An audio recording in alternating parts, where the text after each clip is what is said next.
And now, the show that bridges the gap between faith and business. Welcome to Bottom Line Faith. On today's show, Gray Shipley, partner at Birmingham Technology Group and Shipley Farms Beef Company. One of the things Lou Holtz says is, as a leader, father, politician, coach, business leader, whatever the case may be, as a leader, there's three things that people want to know about you before they're willing to follow you. And it's, can I trust you? Are you committed to excellence?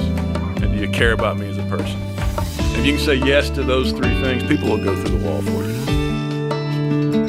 Hello, everyone. This is Ray Hilbert. I am your host here at Bottom Line Faith. We'd like to welcome you back for another edition of the program where we lift the hood and we're going to tinker around in the engine of Christian leadership. So here at Bottom Line Faith, we interview CEOs, business owners, celebrities, entertainers, folks from all walks of life. But what all of our guests have in common is they're Christ followers who are seeking to live out their faith in and through the marketplace and to build their companies, their organizations, and their platforms on biblical principles. And so we like to ask about the way their faith intercepts with the way they conduct leadership. We like to learn failures. We like to learn successes and how their faith has played a role in all of those things. And so we are really excited that you have decided to join us. If you are a first-time listener, welcome to Bottom Line Faith. We'd like to encourage you to check out our website at bottomlinefaith.org, and you can listen to all previous interviews there. If you're a longtime listener, of course, thanks for joining us for the weekly program here at Bottom Line Faith. If you're a Christ follower and in business and you're looking for a way to connect with other business owners, presidents, and CEOs, check out our website at truthatwork.org. Truthatwork.org. We are the host ministry here for Bottom Line Faith. Click on that tab that says Roundtables, and you can connect with one of our groups in dozens of cities across the country. So we are excited that you have decided to join us again. And our guest today, we are once again in beautiful Birmingham, Alabama. If you've listened to some previous interviews when I've been in Birmingham, I've called this kind of my home away from home. And my guest today is Gray Shipley. And we're going to learn all about Gray, but two things from a title standpoint and what he does career-wise. He is a partner in the Birmingham Technology Group. We're going to learn about that and their desire to build that as a Christ-honoring company. And he is also a fifth-generation partner and engaged with the Shipley Farms Beef Company out of North Carolina. So we're going to learn about both of those as we go through the program. Gray, welcome. Thank you, Ray. Good to be here. You doing all right today? Doing great. Beautiful day. It's great. So tell us a little bit more about just kind of your background and your pathway, and we're going to dive into the companies and what God has you doing, but just give us a little bit of your upbringing, your family life, what it was like being young Gray Shipley, and how you came to Christ, all that good stuff. Sure. So grew up in Raleigh, North Carolina. Ended up coming to school in Alabama, went to school in Tuscaloosa, and moved around for a bit, worked over in Georgia for a while, went to grad school up north in New Hampshire, and then came back here after grad school. Ended up back working in Birmingham here, so that's how I got here. But you know, I'm somebody that likes solving problems, and so that's what took me initially to engineering school. It's kind of a mindset to solving problems, and I found when I got into there that found it too wrapped up in the technical. And to me, solving business problems, people problems, is more impactful than solving the technical problems. And so at that point, that's when I decided to head back to school for business and kind of set off in a career of fixing and building businesses. So that's what my focus has been, career ranging from cotton ginning to 3D medical imaging technology, everything from small entrepreneurial ventures to working with investors on turnaround projects and working with some larger corporate companies. So that's kind of my story. And my, I guess, path for faith is I grew up in a great Christian home and a solid family. I mentioned to you before, I'm a bit of a processor. I think slowly. It takes me a while to kind of to grasp and process things. So, I grew up in church and at home and at summer camp, always hearing the gospel and hearing sin and our need for Christ explained to me. And what I heard was kind of there's this, yes, we have this issue, and yes, I'm sinful and I need God. And so there's this prayer that fixes everything. So pray the prayer, and then everything will be fixed. And I never understood what that transaction was. What's the magic of this prayer? I remember as a kid over and over, sometimes every few days. Maybe it didn't take last time. Maybe I ought to pray this prayer again. And so I would, and I really mean it this time. I really mean it. If I didn't take last time, I just want to reiterate that I am a sinner, and I recognize. And so I processed things slowly. It took me a long time, and I can't point to a particular conversion experience or time in my life, but just over a period of realizing that this magical prayer thing doesn't make sense, it finally occurred to me, I think somewhere along the way, that all right, it's not a magical prayer. It's a surrender and a relationship and a recognition of what our sin is and what that means, and our need for Christ and the love of God that is reflected in that. And so that's kind of my story of faith. I tell people that I think along the way my naivety protected me from my depravity. That's good. That's very good. And so, married? What's your single guy? Not All married, right. single guy. All right. Very good. Yeah. Very good. And but your family, you've got a fifth. You're a fifth generation. Tell us a little bit about that side of the story. So my granddad's granddad purchased the current farm property that we have in Vilas, North Carolina, a little town on the west side of Boone, Watauga County, one of the most beautiful places on earth. So property that we have now came into the family in 1872, and my granddad was owner and proprietor for 86 years. He inherited it when he was in December 1929. You know this history really well. It was a month and a half after impressive. the stock market crash. He's a freshman at Virginia Tech, 17 years old, and gets, I imagine, a letter, not a call at that time, that his uncle had passed away and left the farm to him. So he had it until he passed at 103 just a few years ago.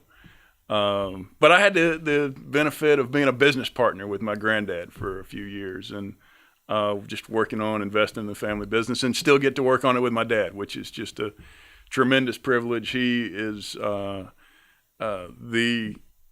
most impressive example of Christ of any person I've ever come across, and the opportunity to work with him and learn from him and be a partner in that is just a tremendous blessing. Well, take just a moment, because I'm somewhat fascinated about this, but also we'll come back to that. Tell us about Shipley Farms Beef, what it is, what you do there. Easy to talk about that. Yeah. So Appalachian grown, pasture raised beef. Our theme is beef the way beef used to be, the way we've always done it. No shortcuts. So our family heritage is in, and we talked a little bit about this before, a little beef and a little basketball, but our family heritage is in the English breeds, Herefords and so forth. I think my great-granddad brought Hereford farming to North Carolina, if you know any about the beef breeds. So anyway, that's kind of where we are. So it's a pasture-raised program, just no steroids or antibiotics or feedlots or any of that kind of stuff, and just producing beef. We sell to retail, we sell to high-end butcher shops and top-end chefs, and there's people that really care about what's in their food, what's not in their food, and man, it's a lot of fun to be out on the farm. And I'm getting hungry just thinking about it. This sounds really good. I am too. Just for our listeners who might also be salivating right now, Gray, how can they find out about the family business? Well, it's shipleyfarmsbeef.com is our website. We got our Can story they have on it there. shipped to them? Absolutely. Anywhere on the East Coast, we can ship direct to your door. shipleyfarmsbeef.com. Check out the website. I know you're going to want to order some. Well, that's great. Hey, I wasn't expecting to get a promo here today, Hey, so we're here to serve, free you know. marketing. Thank you. That's awesome. Fifth generation, you're part of that, but God has you in another place now, and let's talk a little bit about this venture, this idea, this concept, this business as mission thing that you're engaged in. And what is BTG? You're a partner in this business, in this venture. Tell us about it, what you're hoping to accomplish with that, what the goals are.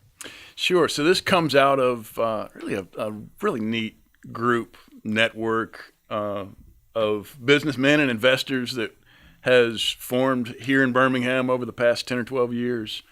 And it's been a blessing just to be a part of some of what these guys, Chuck Weldon, who was here with you previously, and Tom Phillips and others, I think, guys that you've talked to, but just to be alongside what some of these guys are doing, investing in businesses around the world. But the theme is, the way I like to describe it is, you don't have to go to seminary, learn Greek, Hebrew, raise a bunch of funds, and set off and plant a church somewhere to have a meaningful impact on people. And in fact, business is really an under-tapped platform through which you can impact people in a really significant way. And so what we're looking to do with BTG is do just that here in Birmingham. And BTG stands for? Birmingham Technology Group. All right, great. And so our focus is on building a successful and profitable but missions-focused manufacturing business built on kind of Birmingham's rich manufacturing and steel history, and in the process both build a great business and also have a great impact on people for the gospel through what we're working on. So what would success look like? You know, as we look and we hear this term, we talk about this term, business as mission. If I've never heard that term before, what would you tell me about that? What does that mean, business as mission? Sounds intriguing to me, Gray. Tell me about that. Ray, one way to look at it is, if you and I were, say we wanted to have an impact on Haiti, we could go raise $100,000. We could go down there and we could give away $100,000 and come back and tell people the stories of the impact that we're able to have. And maybe we build a wall or paint a church. Right. Or and maybe we'd be able to raise another $100,000 based on what we did. Yeah. But if we raised $100,000 and took it to Haiti and invested it in a business that could provide a return, make a profit, but also have an impact on people, and we came back with $200,000, along with stories about people that we employed and how we created access to capital and changed lives through that, there's no limit to the amount of money we could take back.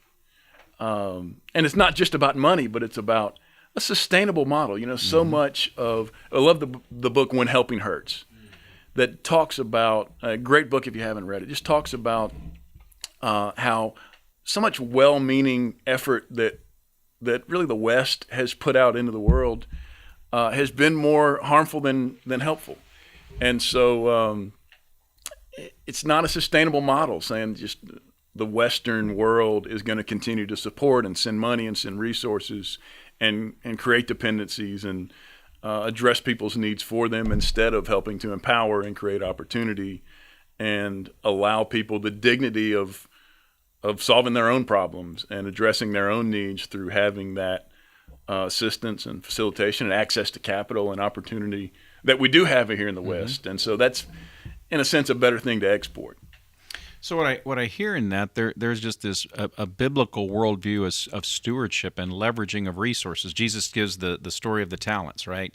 And he was most pleased with those servants who took those talents, invested them, and brought back a return.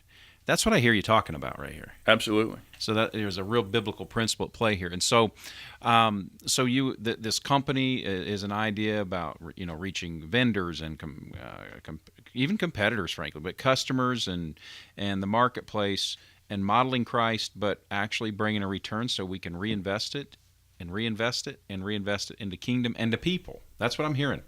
Yeah, and you know, to me, part of underlying philosophy is business is really about people. It is. It's not about profits. Yeah. You know, the reason we want profits is ultimately because of the impact that we can have on people.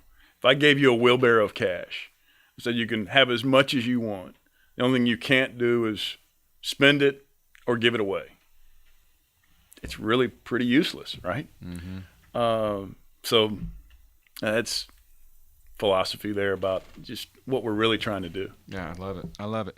And so let's kind of shift gears a little bit. Let's talk about just kind of your career path and lessons learned and so forth. So as you kind of look back over your career path, you've had an opportunity to be involved with turnaround of many companies and projects. What would you say is the biggest mistake you ever made? What did you learn from that? How did your faith play a role in that? Help us understand. In grad school, one of my favorite professors, gave us the rule of, think about what you do in terms of what if it was written on the front page of the Wall Street Journal tomorrow. And so that's a pretty good guideline. And one of my granddad's favorite quotes was, "You're never going to live long enough to make all the mistakes yourself, so you need to learn from those of others." And so I like that. I've been fortunate not so much to make any great mistakes of my own, but to see some things go wrong. You know, the common thread that I've noticed, and whether it's business, whether it's church, whether it's personal or family, there are a lot of ways to fail. And business is tough. A lot of ways that things can go wrong. But if you want to have a spectacular, go down in history, make the front page of the Wall Street Journal kind of a failure, you really can't do it without arrogance and resistance to transparency and accountability. And so just bringing, and we talked about this before, humility.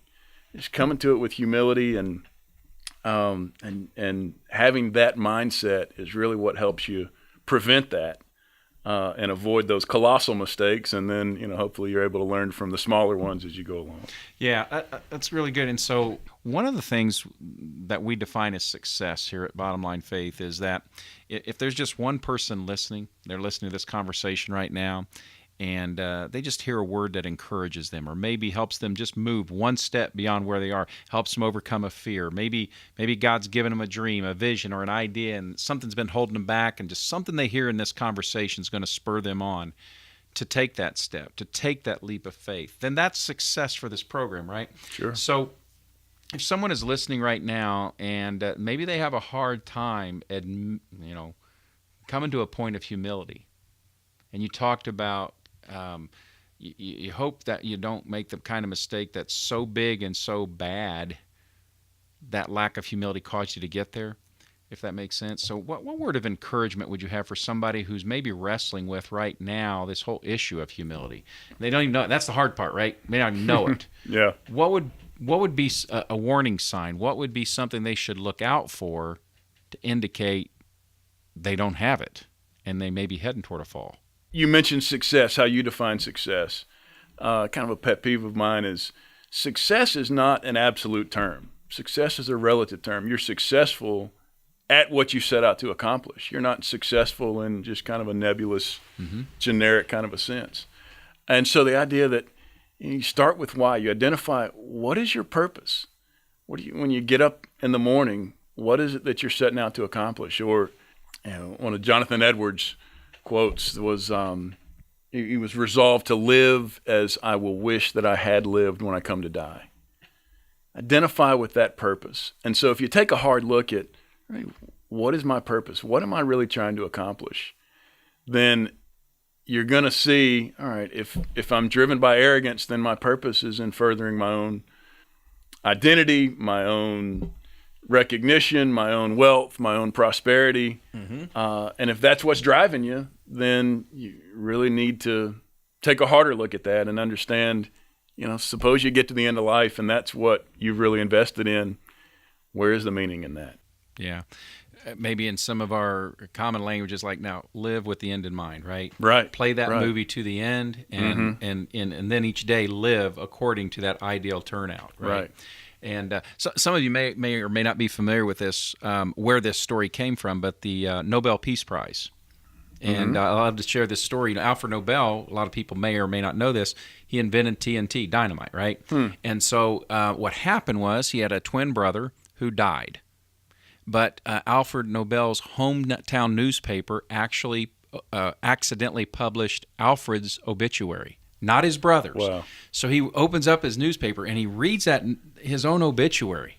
And right there it said he died a very wealthy man, but many people died due to the result of his product, and many buildings were destructed, and the world was not a good place as a result of Alfred Nobel having been here, is essentially what he read. Wow. And what most people don't know is where the Nobel Peace Prize came from. What happened was he read that obituary, how he was going to be remembered, and he was so distraught that he, from that day forward, the rest of his life, took all of his wealth and all of his time and all of his resources and dedicated it to peace and not destruction. And that's where we got the Nobel Peace Prize.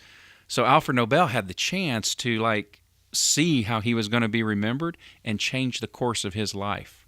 Great story. I've never heard that one It's before. fascinating, right? But Alfred Nobel had that chance to do exactly what you said, was he got to go back and then live each day as he ideally wanted to be remembered. So I think that's great counsel, and I thought just kind of fun to inject that, right? Yeah, A great story that not everybody really knows about.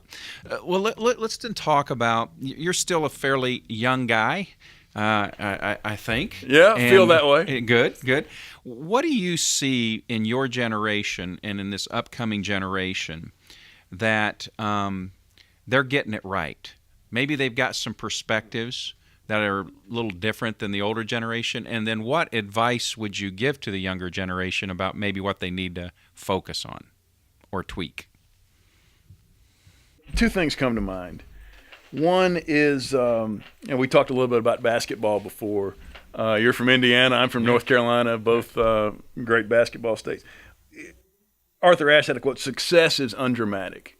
What makes a great basketball player is not the ability to hit the hard shots, but the discipline to work for the easy shots. I think first is diligence, not looking for drama and glory and just having a spectacular day every day, but just the willingness to go and work hard and be consistent, just chip away and every purposeful, day. Yeah. and just grind away at it. And that I think really is what makes success and what makes heroes.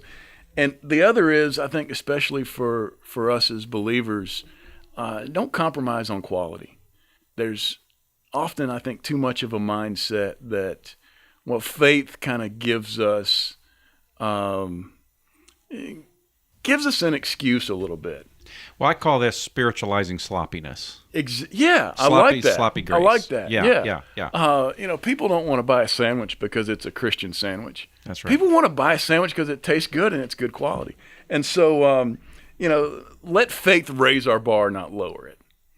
Great advice. And so there's a balance there because you talked about getting up every day, and I call it just, putting your head down and chipping away. Just go chop wood day by day. And I call these then 40-year overnight success stories, right? Yeah. You wake up 40 years later and, wow, something great has happened.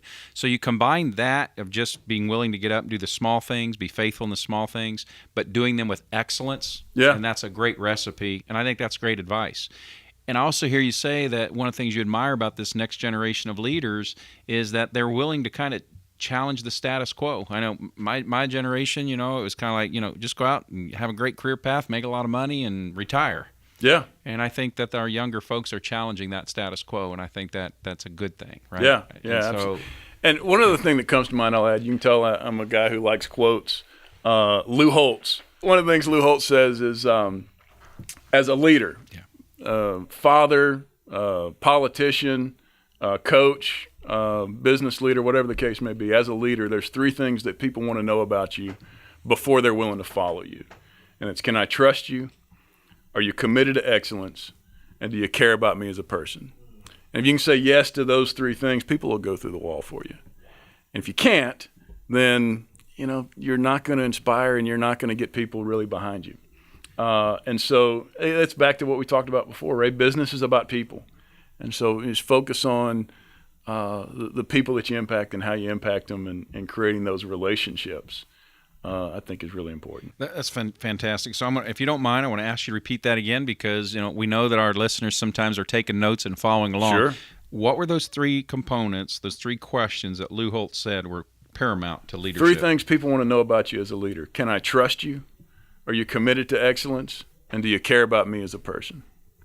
Well, Gray, one of the things we mentioned practically on every single program here at Bottom Line Faith is that this is like the fastest 30 minutes on the airwaves, and it just goes so fast because having these kind of conversations, they just flow, and God gives us great insight and great wisdom.